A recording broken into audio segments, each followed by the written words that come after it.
Bilang bahagi ng patuloy na pagsuporta sa mga nag-aalaga ng hayop at manok sa lalawigan, matagumpay na isinagawa ng Office of the Provincial Veterinarian Capacity Development Training on Livestock and Poultry Production.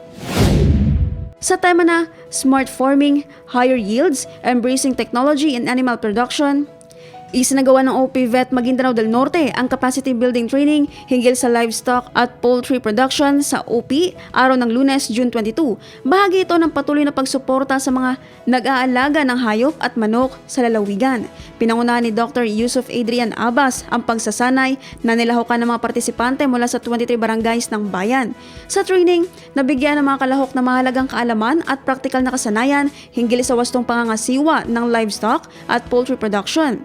Kabilang sa mga tinalakay ang makabagong pamamaraan sa pag-aalaga ng hayop, wastong pamamahala sa kalusugan ng mga alagang hayop, tamang nutrisyon sa pagpapakain, mga teknik sa pagpaparami, at ang paggamit ng mga makabagong teknolohiya upang mapataas ang produksyon at kita. Nagpakita ng aktibong partisipasyon ng mga dumalo sa pamamagitan ng pagbabahagi ng kanilang mga karanasan at pagkikipagpalitan ng kaalaman na nagpapakita ng kanilang hangarin na higit pang mapabuti ang kanilang kabuhayan at mapataas ang produktibidad ng kanilang mga alagang hayop.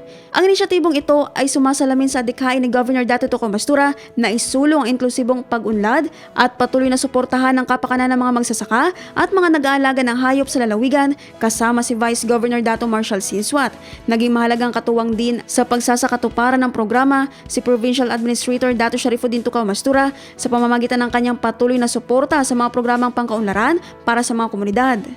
Naphtali Velarde, iMinds, Philippines.